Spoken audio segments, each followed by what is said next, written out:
Hi everybody, got a jazz guitar lesson for you today, and I'm going to be looking at the standard Summertime.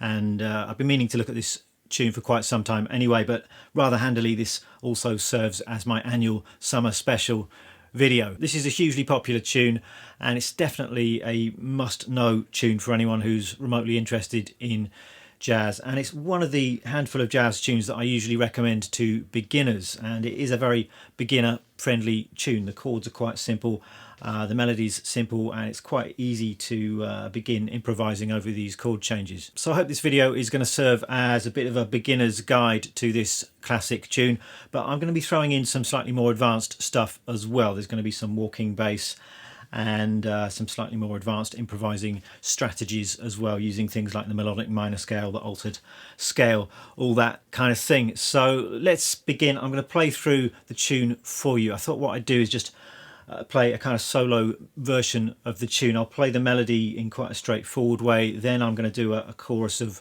walking bass, and then I'll do another chorus where I'm doing some single note improvising. So let's go.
So there we go. Now, my usual advice whenever you're learning a new jazz tune is to do a little bit of research, find out a little bit about the background of the tune, and do some serious listening. So check out some different versions of the tune and really get a feel for it, before reaching for the sheet music or the real book or whatever it might be. Actually just get a feel for it by listening and checking out the history of the tune. And this particular tune is from 1934, written by George Gershwin. He wrote the music. I think the lyrics were by someone called Dubose Hayward. I'm not sure if I'm pronouncing that correctly, but it was part of the I was going to say musical. It's not really a musical, it's kind of a jazz opera, Porgy and Bess. So it's the opening tune that you hear in that show. I think it recurs several times throughout the show, and I read that it was Gershwin's intention with this tune to write a kind of folk song, and you can hear that in this tune. The melody is very simple. It's kind of pentatonic melody.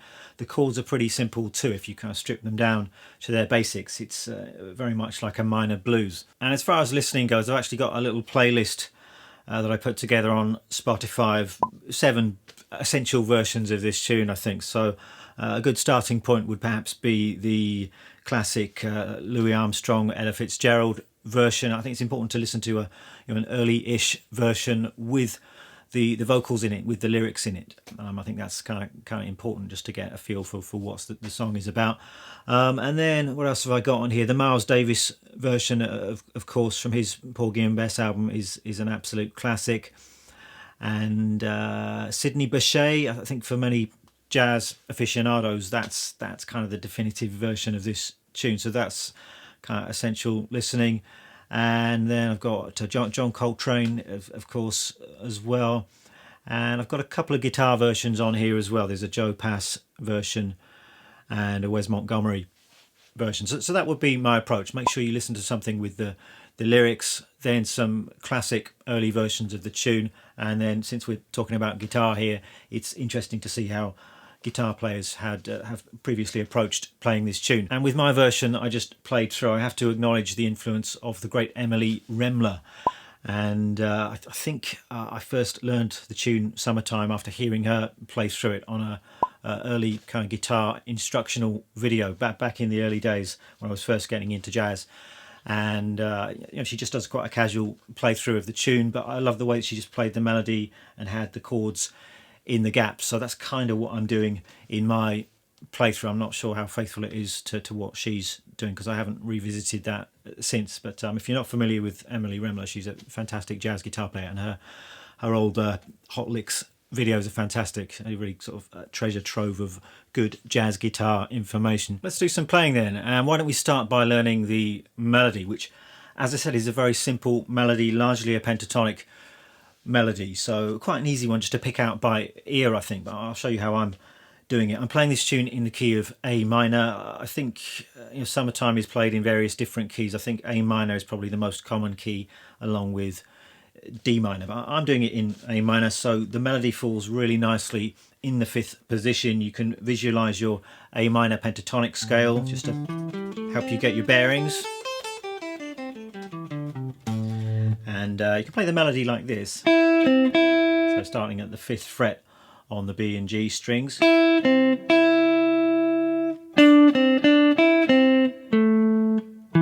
just descending down to this E note, kind of repeats, but with a variation.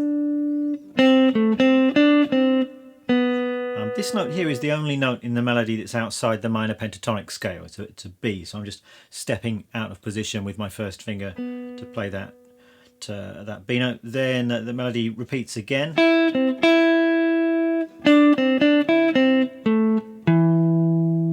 then it can end like this.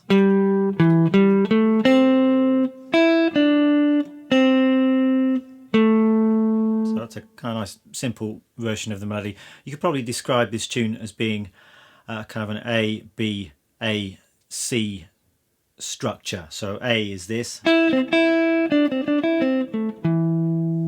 Then we've got the B melody. And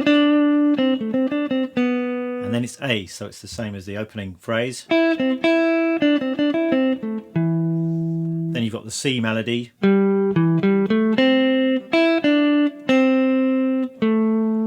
So that's a good way of thinking about it. 4 phrases, A, B, you repeat A, and then you've got C. And personally, I like keeping the melody fairly simple with jazz stuff. That's what I did in my playthrough. Just keep it nice and clear. You can add some little embellishments and things if you want to. You can be a bit more flexible with the timing.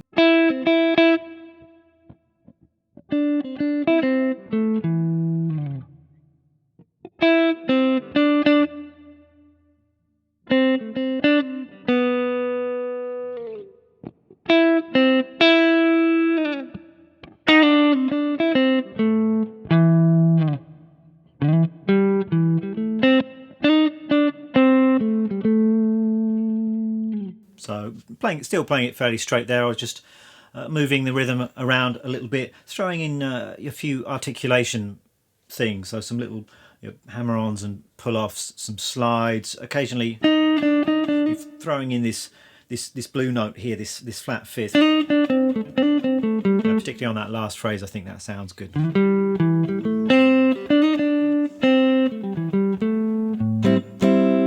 We've got the melody then. Let's check out the chords. And this can be a little bit confusing with the chords, particularly if you start looking at various sheet music versions, the real book. They all seem to be slightly different, and lots of people do it slightly differently with various substitutions and things, which for a jazz beginner can be pretty confusing. So what I'm going to try and do is just give you a very clear basic version of the chord changes. Once you've got that down, of course, you can then add in some substitutions, some extra chords and things just to spice things up a little bit. But I think it's important to understand the chord changes on a basic level before you start doing all of that. Otherwise, you're going to get confused. And I'd suggest a good starting point with this one would look something like this. This is a good, reliable set of basic changes, I think. So in the key of A minor, we're starting on the 1 minor chord, so just A minor 7. You could play it like this, just this kind of drop 3 voicing, as jazz players would say. You've got the root note, you're skipping and muting the 5th string, and then you're barring across the D, G and B strings, A minor 7. We've actually got 4 bars on that A minor 7. Da, da, da.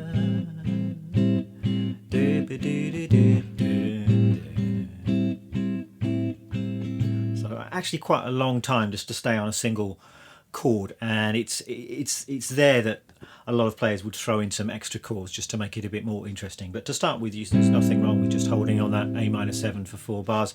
Then we're heading to the 4 chord, D minor 7, and one option would be to play it like this, so 5th string root voicing, so it's 5, 7, 5, 6 and 5, 2 bars of that.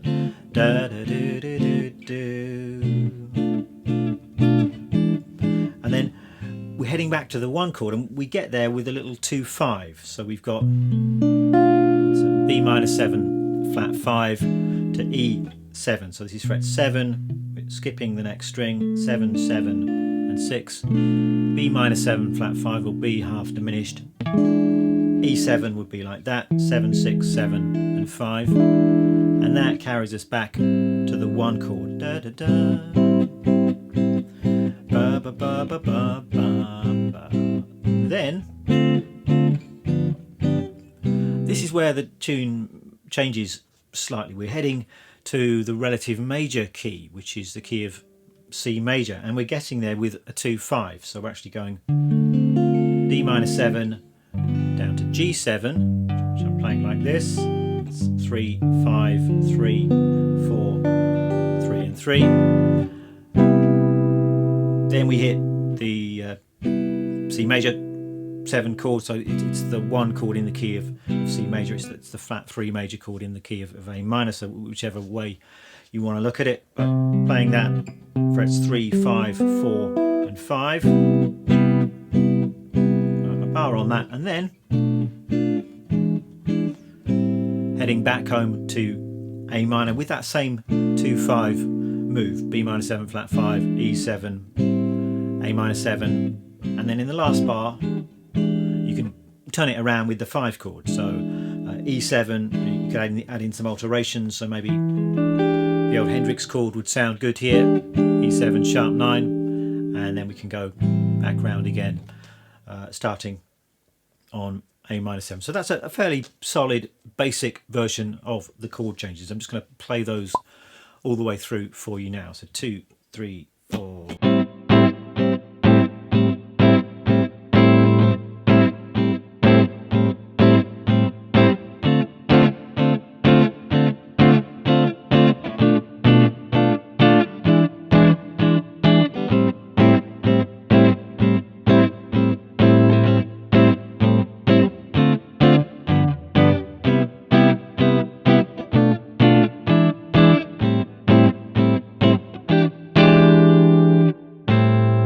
So that's a solid set of chord changes, and that's a fairly good beginner-friendly way of doing it. If you wanted to start spicing things up a little bit, then, as I said, you might start throwing in some more chord changes in those first 4 bars. So maybe we could go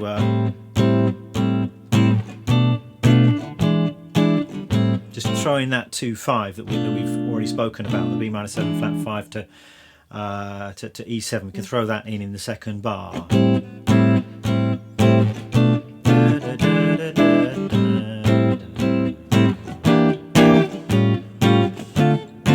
A 2-5 leading us to the 4 chord, so we can go E minor 7 flat 5 to A7, or maybe add an alteration there. So this is A7 with a sharp 5, or a flat 13. That's 5, 5, 6, and 6. It's pulling us towards the 4 chord. This is the same as before. Back to the 1.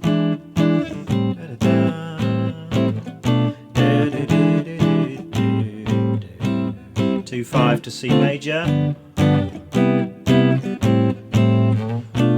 can maybe throw in an extra chord there as well. So C major 7, A minor 7, and then back to A minor. So you've got that 1, 6 if you like, or going back to the 1 minor chord, and then 2, 5 there. So those are some further options with the chords, and try and get those changes under your fingers. And I think it's really important with jazz to try and memorize this stuff. It's not a hard tune to memorize this one. One thing that helps particularly is thinking about these chord changes in a simple way in terms of numbers. It's just an easy way to memorize this stuff. It's also helpful if you have to change key with this stuff as well. So in numbers, I'm just thinking about 1. This is really just kind of filler stuff around the 1 chord, and then perhaps 1, 1, 7, or you can do the 2, 5, going to the 4 chord, and then 2, 5, 1, 2, 5, back to the 1 chord. And then I'm thinking 2, 5 to the relative major, and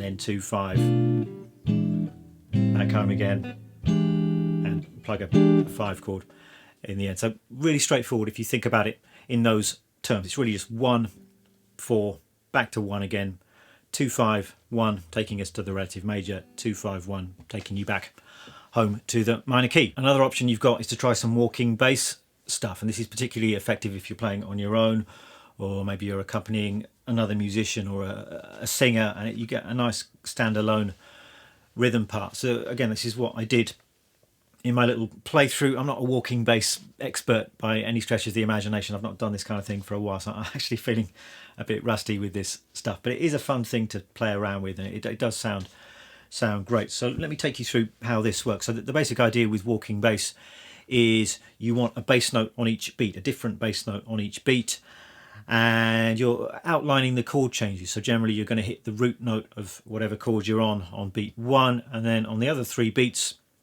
you can have scale tones, chord tones, or notes which are leading you to the next chord in the progression. So if we're starting with A minor, that's beat 1, and we're heading to the next chord. If we're doing this 2, 5, we're heading to the B minor 7 flat 5. So we've got 1, 2, 3. You can just go up an A minor scale, maybe back to the root, and then you hit the B minor 7 flat 5 on the correct beat. Another option would be that, maybe up the scale and a chromatic approach note to the B minor 7 flat 5, or loads of different options here. So scale tones, arpeggios, approach notes, but you could start like this. And as far as technique goes, I tend to play walking bass finger style, so I'm using my thumb for the bass notes, and then you want to play the rest of the chord with your fingers. So on the first beat I'm playing the root note, and then I'm playing the rest of the chord with the 3 fingers of my picking hand. So you want to suggest the rest of the harmony. You've got options there as well. You can play the chord on beat 1 like that, or you can place the chord on another part of the beat. Often on an upbeat sounds good, so the and of 1. So I'll play the bass note first, and then the rest of the chord on the upbeat. So 1, 2, 3, 4, 1, and then I'm going to the 5 chord, the E7. I can just approach that from 1 fret above or from 1 fret below, and back to the A minor 7 there. So again, just a chromatic approach is going to work well, either from above or below. Then we're heading to the 4 chord with this 2/5. So we could go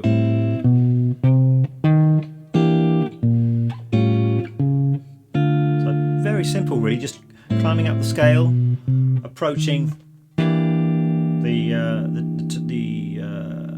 E minor 7 flat 5, it's the 2 of the 2/5, and approaching the A7, and then we hit the D minor 7. So when the chords are changing every 2 beats, really all you need to do is just play the root note and then a chromatic approach note to the next chord. It's pretty straightforward. As soon as you've played a few of these walking bass things, you can actually kind of improvise with this stuff fairly smoothly and naturally. Then we're on the 4 chord. I think what I did was this.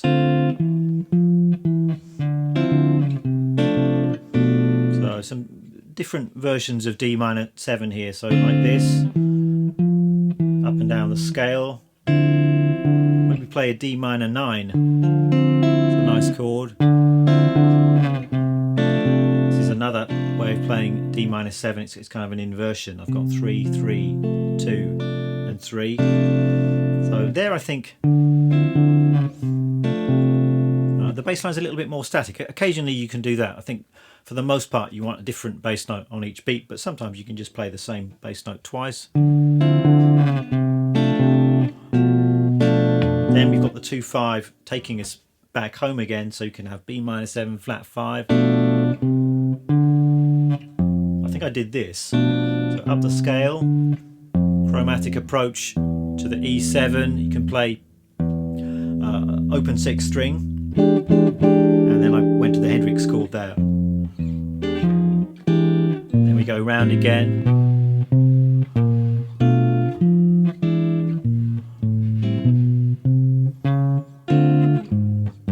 Then we've got the 2/5 to C major, so we can go D minor 7 here to G7. Now with these 7th chords, you've always got options. You can play a G13, you can throw in an alteration of one kind or another. C major 7, and then it's just a question of getting home from there. So maybe climb up, then the 2/5.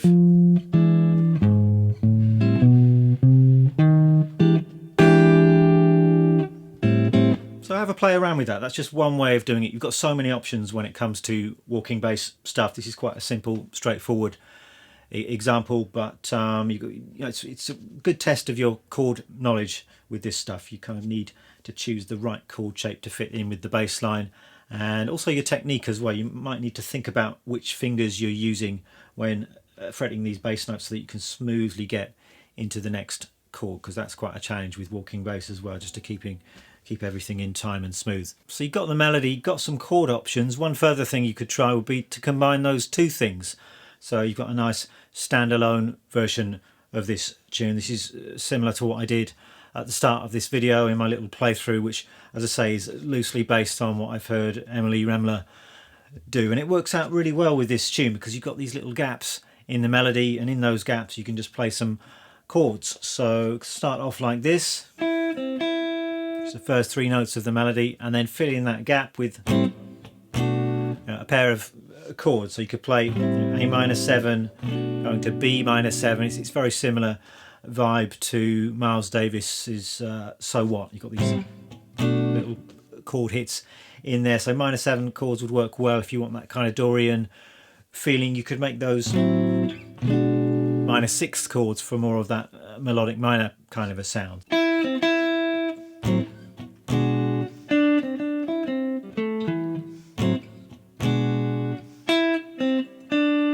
Heading to the D minor chord here, so you could just play some D minor 7 in there, D minor 7 to E minor 7, or what I did was just these kind of voicings based on fourths. So very Miles Davis, or Bill Evans, I guess, he plays these fourths based voicings on that Miles Davis recording. So that works nicely for the 4 chord. And then throwing that little 2/5 in the gap. melody then goes round again.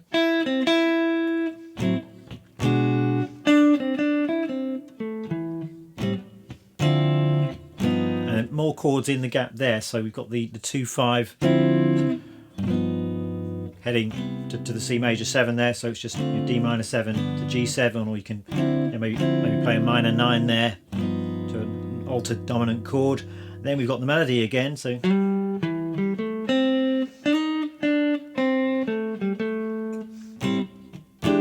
then to turn it around, just A minor 7 to E7 sharp 9. So got some options there, but give that a try. Just play the melody and then try and do a bit of comping, throw some chords in the gaps. It works really effectively with this tune. Let's talk a little bit about improvising over these chord changes then. And on one level, this is a really nice, simple tune to play over. It is very bluesy. You can kind of get away with playing minor pentatonic for all of it. And if you do it tastefully, if you've got some nice rhythmic ideas, it will kind of work. It might not sound like the jazziest thing you've ever heard, but it's a good starting point just for getting a feel for the tune. Beyond that, the starting point for me with jazz is always thinking about chord tones. So you can think of those with arpeggios, triads, anything that enables you to visualize and to hear these chord changes. So with this particular tune, we're starting on A minor 7. So you could map out your A minor notes. You might like to just start with simple triad shapes. You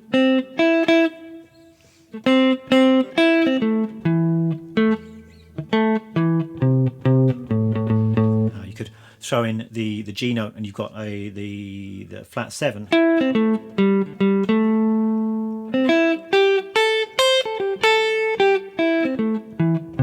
So you've got the full A minor 7 arpeggio there. And then when we go to the 4 chord, you need to think D minor. So you've got your triad shapes, which you can map out, or you can throw in that extra note for the minor 7 arpeggio. Then you're playing the changes in more of a clear way, so you can even hear that if you haven't got any chords underneath you. You can hear A minor,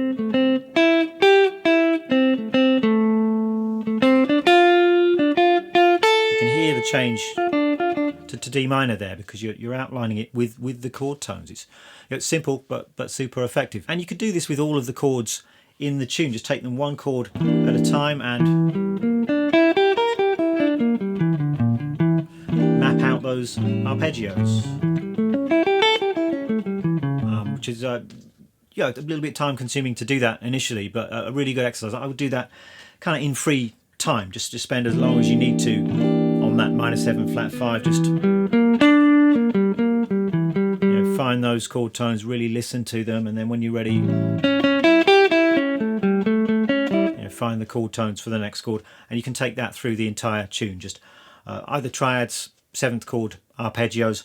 Just do it in one position to start with. You don't need to kind of worry about playing all over the fretboard just yet. I recommend just doing it in the 5th position, and then that's going to give you those strong notes to choose from when you're improvising. Another important point, I think, is that you don't need to play all of the changes all of the time in a jazz tune. That was something that I used to think you had to do, and you've got a complex jazz tune. I've got to outline all of these chords with arpeggios, and it's just a lot of mental effort to do that, and it usually ends up sounding really bad. So it's a choice. You've got a choice when you kind of describe the chord changes, when you just play key center stuff, when you just do some bluesy stuff. I think a good solo will probably be a bit of a mixture of all of those things. You might just do some simple melodies just by ear, some simple bluesy ideas, and then at certain points you might sort of dip into these arpeggios and things and play something a bit more sophisticated, and I think that makes for a balanced sounding solo. That's the starting point with improvisation: chord tones, arpeggios, bluesy pentatonic stuff. Beyond that, there are of course some more advanced things that you could try. So over the A minor 7 chord, for example, you could think in terms of scales. So you could use the A natural minor scale, the A Dorian mode I think would sound good.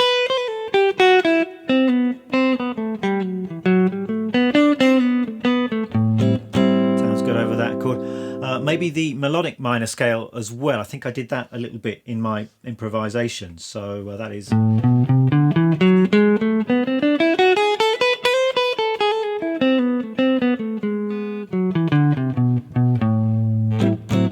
So that's a very strong sound over the one chord, and you can hear that on the Louis Armstrong version of this tune. It's got this very melodic minor sounding chord progression. So I think what's going on there is we've got this kind of A minor 6. That's 5 4 5 5, going up 2 frets to B minor 6. That's really describing that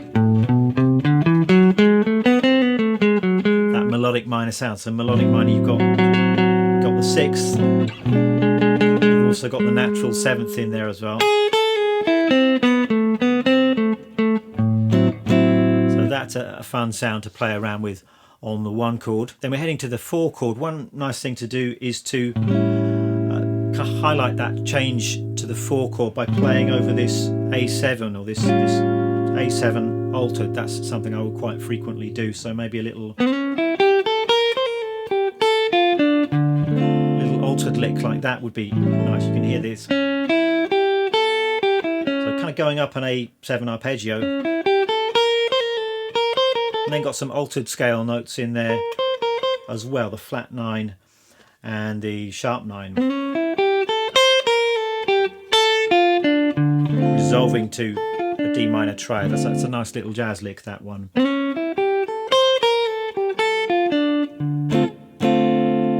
Then we're on the 4 chord, and similarly on the 4 chord you could do Dorian or melodic minor. So your 4 chord options. We've got the 2-5 heading to C major. That might be a good moment to just throw in some 2-5-1 kind of ideas. So maybe that's a little favourite 2-5 phrase of mine. So just D minor, hitting the 3rd of the 5 chord, just some altered notes, and then resolving to C major. And there are loads of these kind of ideas, you know. So just ways of getting towards that C major 7 chord, and then we're heading back to here. So there you can, maybe your harmonic minor even works well over that chord there.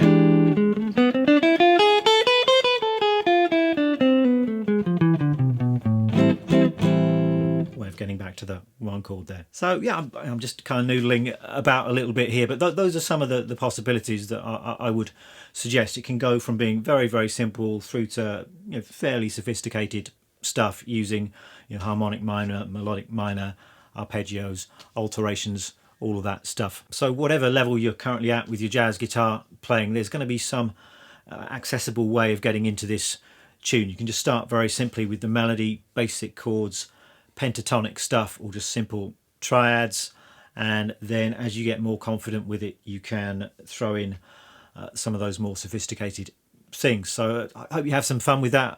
You can lay down the chords in a looper, or I'm sure there are loads and loads of backing tracks for this one available online if you want to do that, or better perhaps would just be trying to play along to some of those classic recordings.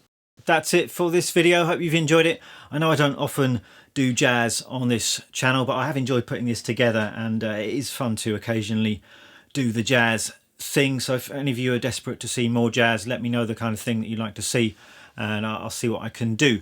As usual, tab and there's no backing track, just the tab is available on the Patreon page. I'm going to tab out my little playthrough at the start of this video along with some of the other bits and pieces that I've been talking about. Check that out if you're interested, and I'll see you next time.